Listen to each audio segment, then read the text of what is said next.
दोस्तों, आज हम फिर से उपस्थित हैं आपके सामने एक कुंडली लेकर, जिसका हम आप मिलकर अध्ययन करेंगे। पर यह कुंडली एक अलग कुंडली है और एक अलग विषय लेकर हम आपको आए हैं। यह कुंडली हमारे अपने और आपके ज्ञान में थोड़ी सी वृद्धि करने के लिए, या ये कहिए कि इसको मिलजुल कर समझने की कोशिश करने के लिए आपके सामने लेकर आए हैं। और आशा है कि यह आपको अच्छा लगेगा, यह विषय भी आपको पसंद आएगा। यह कुंडली एक ऐसे जातक की है जो अब इस दुनिया में नहीं है, उनका स्वर्गवास हो गया है। हम और आप मिलकर यह जानने और समझने की कोशिश करेंगे कि किन परिस्थितियों में किसी व्यक्ति की मृत्यु हो सकती है। अक्सर आपने देखा होगा कि लोग कहते हैं कि हमने तो ज्योतिषी को दिखाया था और उसने सब कुछ अच्छा बताया था और बड़े बड़े राजयोग बताए थे और बहुत अच्छा बताया था और ये पूजा भी करवाई थी, वो पूजा भी करवाई थी, और उसकी अचानक मृत्यु हो गई। तो वो क्या परिस्थितियां होती हैं कि जब कोई ज्योतिषी या कोई व्यक्ति यह देखने में असमर्थ हो जाता है कि इस व्यक्ति की मृत्यु भी हो सकती है। आइए इस कुंडली का हम और आप मिलकर अध्ययन करने की कोशिश करते हैं। कोशिश इसलिए कि ना तो हम परफेक्ट हैं ना आप परफेक्ट हैं। ज्योतिष जो है एक ऐसा आर्ट है, एक ऐसी कला है कि जिसके बारे में कुछ कह पाना इसलिए कठिन है क्योंकि ये अनंत है, ये असीमित है, इसका कोई आर पार नहीं है। हम जो भी अपने वीडियो में, इसके पूर्व में भी हमने जो वीडियो बनाए हैं उसमें भी बहुत से लोगों के बहुत कमेंट आते हैं कि अभी आपने ये छोड़ दिया, अभी आपने वो छोड़ दिया।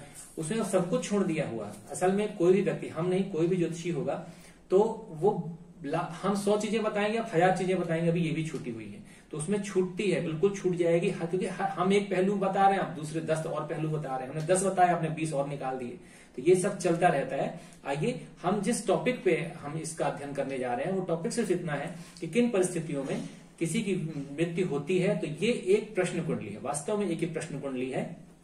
हम किसी व्यक्ति का नाम नहीं ले रहे हैं। ये व्यक्ति जो थे उनकी मृत्यु 28 अक्टूबर 2023 यानी अभी पिछले महीने ही इनकी मृत्यु हुई है, स्वर्गवास हुआ है। 28 अक्टूबर 2023 समय रात्रि के 11 बजे, सागर मध्य प्रदेश। जिस वक्त इनकी मृत्यु हुई उस वक्त ये आकाशीय नक्शा है। आकाश में तारों की जो स्थितियां थी, ग्रहों की जो स्थितियां थी, वो स्थिति कुंडली के रूप में आपके सामने है। आइए देखते हैं। ये कर्क लग्न की कुंडली बनती है। कर्क लग्न में आप देखिए कि लग्न का मान 1 अंश है, 1 डिग्री, यानी चर लग्न में, ये चर लग्न हुई, 4 नंबर चर लग्न है और यहां पर अंश का मान 1 डिग्री है, यानी ये मृत अवस्था में है। लग्न जो है मृत अवस्था में है। पहला ही शब्द आता है मृत अवस्था में है, क्योंकि चर लग्न में जो अंश बल होता है, अंशों का मान 0 से 6 डिग्री तक जो होता है वह मृत अवस्था होती है। तो यह मृत अवस्था, लग्न जो है मृत अवस्था है। तो लग्न यानी वह व्यक्ति, तो उसका मान 0 हो गया। तो लगभग आप समझ गए हैं कि बात क्या कह, कुंडली किस ओर इशारा करती है। अब आइए देखते हैं कि लग्न के स्वामी जो है चंद्रमा अपने से 10वें स्थान में बैठे हैं और राहु के साथ बैठे हैं। देखिए किसी व्यक्ति की, मैं आपको फार्मूला बताता हूं कि किसी व्यक्ति की मृत्यु कब होती है, या किसी व्यक्ति के शरीर को, देह को, तन को, ये शरीर का स्थान है, तन का स्थान है। तन मतलब आप स्वयं, जो व्यक्ति जिसकी बात हो रही होगी, तो उसके शरीर को हानि कब पहुंचेगी। उसके शरीर को हानि तभी पहुंचेगी जब लग्न बुरी तरह से पीड़ित हो। और हमने आपको बताया कि लग्न, ये तो लग्न है ही है, इसके अलावा चंद्रमा भी एक लग्न होता है और सूर्य भी एक लग्न होती है। मतलब चंद्रमा और सूर्य भी एक एक लग्न, यानी कुल मिला के कुंडली में 3 लग्न होती है। एक ये लग्न, और जहां सूर्य बैठा है उसको सूर्य लग्न, और जहां चंद्रमा बैठा है वहां चंद्र लग्न। और जिन राशियों में बैठे होते हैं उसके स्वामी उस लग्न के स्वामी कहलाते हैं। तो सबसे बड़ी बात यह है कि जब भी 3 की तीनों लग्ने या उनके स्वामी, या तीनों लग्ने और उनके स्वामी पीड़ित अवस्था में होते हैं, विशेषतः शनि और राहु से, तो उस वक्त जातक के शरीर को मृत्यु तुल्य कष्ट, या ये कहें कि उसके शरीर की हानि, या ये कहें कि मृत्यु हो जाती है।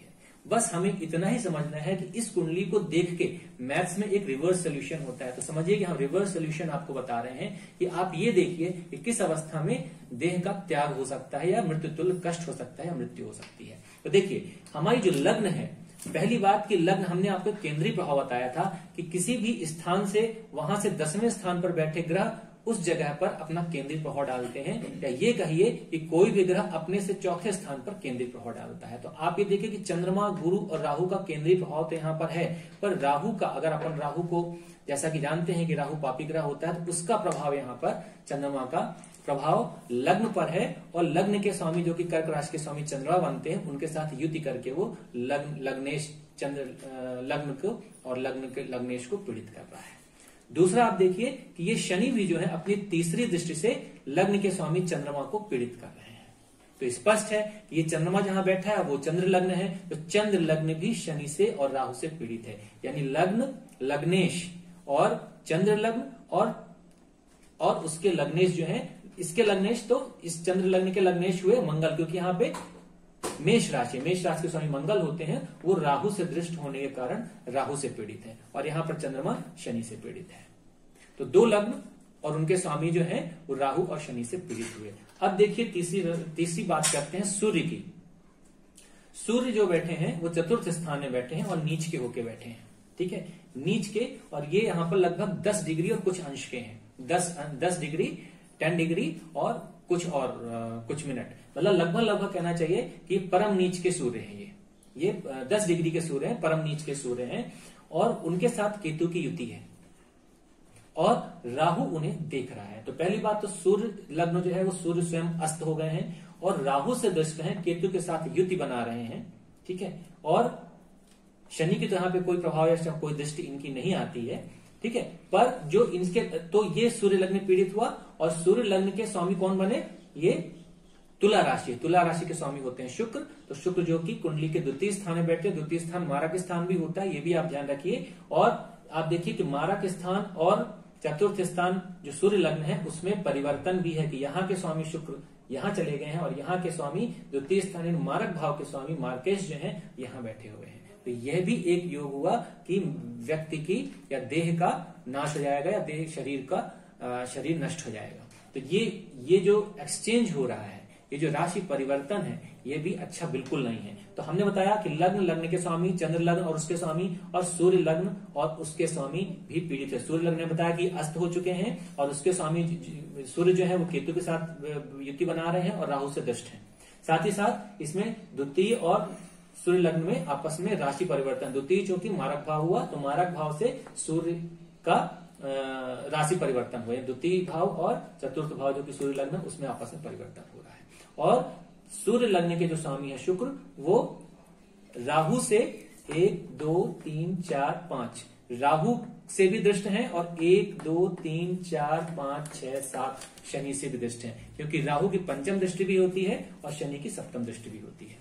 तो ये दोनों राहु और शनि से शुक्र जो है पीड़ित है। तो आप देखिए कि लग्न के स्वामी चंद्र लग्न के स्वामी सूर्य लग्न और सूर्य लग्न के स्वामी, यानी तीनों लग्ने और उनके स्वामी राहु केतु और शनि से पीड़ित होने के कारण, तथा द्वितीय और सूर्य लग्न और द्वितीय स्थान का आपस में जो एक्सचेंज हो रहा है, राशि परिवर्तन हो रहा है, उसके कारण ये स्पष्ट हो जाता है कि व्यक्ति का देहावसान हो गया है, व्यक्ति का जातक का स्वर्गवास हो गया है।